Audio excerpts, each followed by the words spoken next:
Məşğələnin deyirik 3 növü var.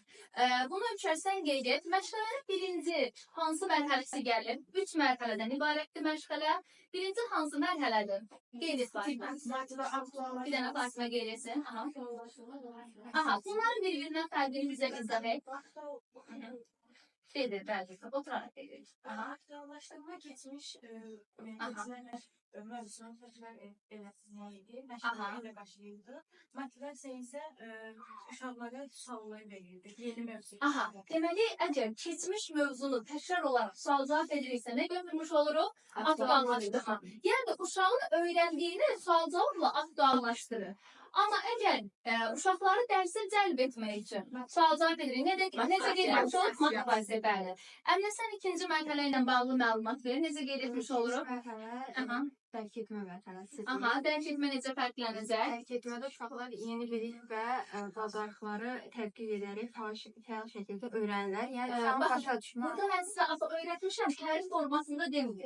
Mən sizə necə qeyd etmişdim? İkinci mərhələ nədir? Başa düşmə, dərk etmə. Deməli, cümlədə anlama varsa, nə götürmüş oluruq? Ay, sağ olun. Məsələn, deyir ki, müəllimənin izahını uşaqlar başa düşmür, anlamır. Nə olacaq sizdə? Dərk etmə, bəli. Bəs yaxşı, uşaqlar tapşırıqları yerinə yetirir deyirsən. Tətbiq etmə. Aydındır mı? Neçə mərhələ qeyd etdiyi məşğələlər? 3 mərhələ. Sonra keçək didaktik prinsiplərdən. Baxın, cümlədə vətənpərvərlik varsa, nə götürmüşlər? Azərbaycançılıq. Cümlədə əgər desək ki, bir-birini tamamlamaq var, nə götürəcək? Varislik, bəli. Nəzərsən qeyd et, əgər cümlədə bircə yaşamaq, din dövlətdən ayrıdır deyirsə, nə götürəcək? Dünyəvilik, bəli, doğrudur.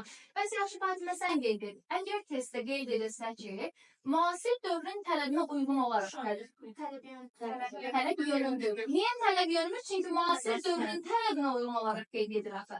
Baxın, tutaq ki, müxtəlif oyun növündən istifadə. Biz necə götürmüş olduq burada artıq?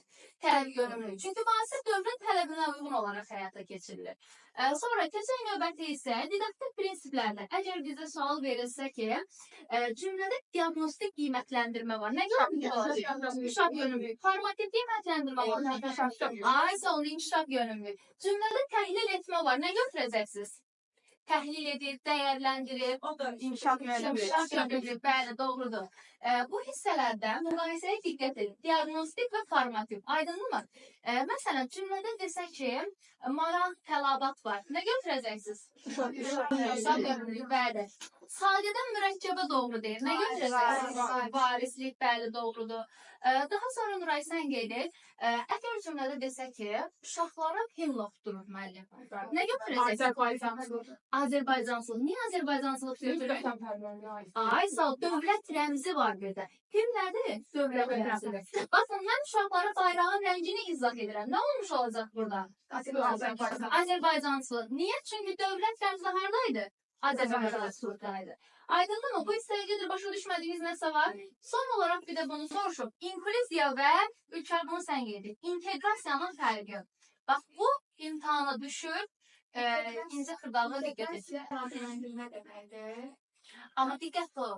İnkluziv təhsildə mən soruşuram. De Fatimə, necə qeyd edəcək? İnklusiyada eyni məktəbdə, amma ayrı-ayrı siniflər. Ay, sağ ol.